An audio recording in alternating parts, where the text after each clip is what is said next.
Ya, bismillahirrahmanirrahim. Assalamualaikum warahmatullahi wabarakatuh. Salam sejahtera untuk kita semua. Untuk hari ini pelajaran pemrograman dasar 10 TKJ 3 dan 10 TKJ 4. Untuk yang pertama kita kemarin sudah perkenalan pertemuan kemarin, sekarang materi.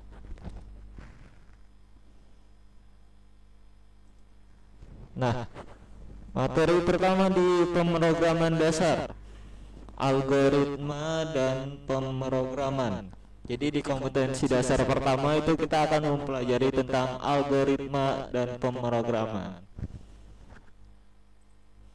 Kenapa sih kita harus belajar materi ini? Yang pertama, bisa menjelaskan apa sih itu algoritma dan pemrograman. Yang kedua, bisa menerapkan algoritma pemrograman dalam menyelesaikan masalah. Selanjutnya menjelaskan algoritma pemrograman dalam teknik flowchart. Dan selanjutnya menerapkan flowchart dalam menyelesaikan masalah. Selanjutnya membuat algoritma program dan membuat flowchart dari programnya. Ya, selanjutnya cangkupan materinya. Yang pertama kita bakal mempelajari pengertian dari algoritma dan pengertian dari pemrograman. Dan kita juga akan mempelajari jenis-jenis dari algoritma. Yang ketiga, kita mempelajari penerapan implementasi dari algoritma untuk menyelesaikan sebuah masalah. Yang pertama, kita bahas dulu definisi dari pemrograman itu. Pemrograman proses menulis, menguji, memperbaiki dan memelihara kode yang membangun suatu program komputer. Jadi pemrograman itu menulis, menguji dan memperbaiki serta memelihara kode. Kode itu ditulis dalam berbagai bahasa pemrograman. Apa sih tujuan dari pemrograman itu? Membuat suatu program yang dapat melakukan suatu perhitungan atau pekerjaan sesuai dengan keinginan kita. Jadi kita membuat suatu program untuk membantu kita di dalam komputer menyelesaikan sebuah masalah atau sebuah pekerjaan. Jadi kita balik lagi, tujuan awalnya komputer kan dibuat untuk membantu manusia atau memudahkan pekerjaan manusia. Jadi komputer pada awalnya itu dibuat untuk membantu atau mempermudah pekerjaan manusia. Jadi kita memprogram suatu aplikasi, suatu program, itu pasti manfaatnya untuk mempermudah. Selanjutnya, apa sih algoritma itu? Urutan langkah-langkah logis penyelesaian masalah yang disusun secara sistematis dan logis. Ini yang kita garis bawahi atau kita tekankan, langkah-langkah logis dan secara sistematis. Jadi langkah-langkah secara logis, ngerti kan logis?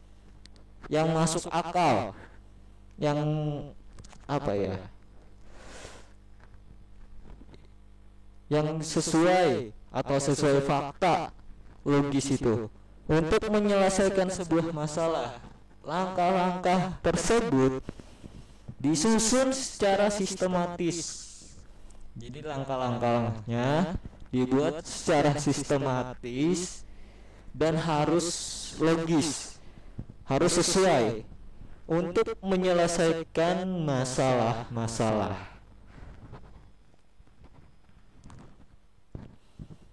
Jadi penyajian algoritma secara garis besar bisa dalam dua bentuk. Yang pertama tulisan atau pseudocode, dan yang kedua secara visual atau gambar, yaitu dengan flowchart. Nah, kita bahas dulu pseudocode apa. Pseudocode itu algoritma yang dibuat sesuai dengan teks atau menggunakan tulisan atau teks. Ditujukan untuk siapa? Ditujukan untuk dibaca manusia, bukan dibaca komputer. Jadi algoritma itu semacam SOP dalam menyelesaikan masalah, SOP dalam menjalankan suatu pekerjaan. Nah, pseudocode ini adalah teknik atau bentuk dari si algoritmanya. Jadi algoritma mempunyai dua bentuk yang tadi saya bilang. Yang pertama menggunakan teks dan yang kedua menggunakan gambar. Nah, yang menggunakan teks itu pseudocode. Nanti kita lihat contoh-contohnya.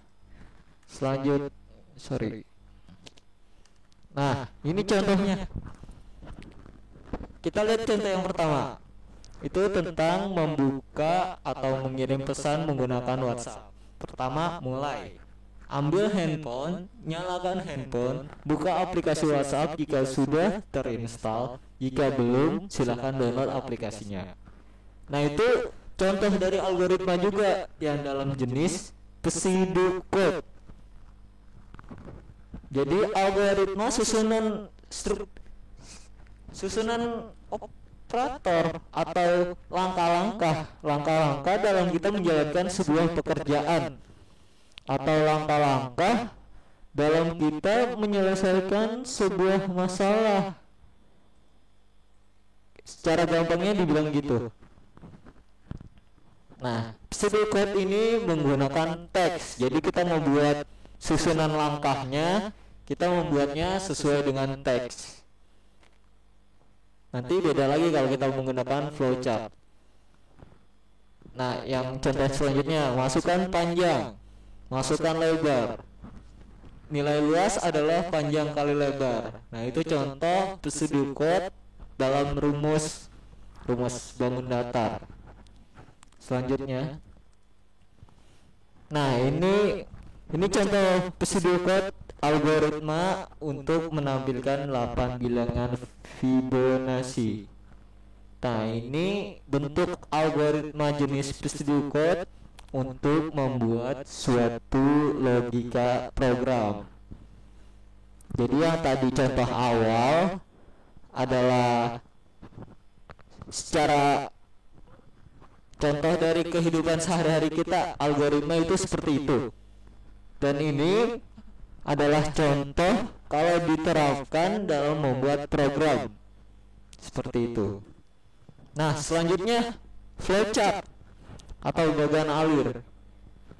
Flowchart apa sih?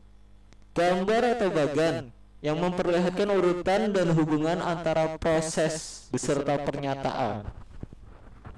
Jadi flowchart ini hampir sama seperti pseudocode, tapi bedanya flowchart menggunakan simbol-simbol diagram yang nanti akan saya tampilkan tabel dari simbol-simbol flowchart ini. Nah, ini simbol-simbol dalam flowchart. Ada terminal, input, output, proses, decision, display, alur proses. Nah, ini banyak banget. Nanti kalian bisa baca sendiri. Nah, ini contoh dari flowchart. Ini contoh flowchart dalam kehidupan sehari-hari. Yang pertama adalah contoh flowchart untuk mengirim surat. Yang kedua untuk membuat kopi. Nah, ini contoh flowchart dalam kehidupan sehari-hari. Nah, selanjutnya ini contoh flowchart yang diimplementasikan untuk membuat logika program. Pertama, mulai start tunjangan di bawah 1 juta, input gaji pokok, proses, dan nanti outputnya. Nah, selanjutnya struktur algoritma. Struktur runtutan beruntun digunakan untuk program yang pernyataannya sequential atau berurutan. Yang kedua, struktur pemilihan percabangan digunakan untuk program yang menggunakan pemilihan atau penyeleksian kondisi. Nah, contohnya yang tadi, yang pertama ini adalah yang beruntutan, jadi yang secara teratur. Yang kedua ini adalah kondisi if else-nya atau pemilihan percabangan. Nah ini. Nah yang ketiga, struktur perulangan digunakan untuk program pernyataannya yang akan dieksekusi berulang-ulang. Jadi ketika kita membuat program yang menghitung 1 sampai 1000, gak mungkin kita nulis 1 sampai 1000. Jadi nanti ada logika atau algoritma yang berulang. Misalnya kita cuma cukup input 1 angka terus ditambahkan 1 di struktur perulangannya gitu. Nah mungkin itu aja materi hari ini. Sekarang tugasnya kalian cari atau buat 5 algoritma tentang pekerjaan yang ada di kehidupan sehari-hari dengan menggunakan pseudocode ataupun flowchart. Jadi kalian pilih salah satu dari pseudocode atau kalian mau menggunakan flowchart. Nah kalian kerjakan tugas itu di buku tulis atau kertas lembar dan difoto menggunakan timestamp kamera yang udah dijelaskan sama wali kelas kalian aplikasi timestamp kamera. Foto tugas tersebut dikirimkan ke email saya, bisa lihat di layar ataupun dikirimkan ke WhatsApp saya. Batas maksimal dari hari ini. Jadi saya kasih waktu tugas itu sehari aja.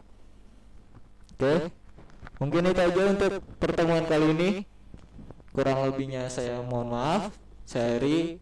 Wabillahi taufiq wal hidayah. Wassalamualaikum warahmatullahi wabarakatuh.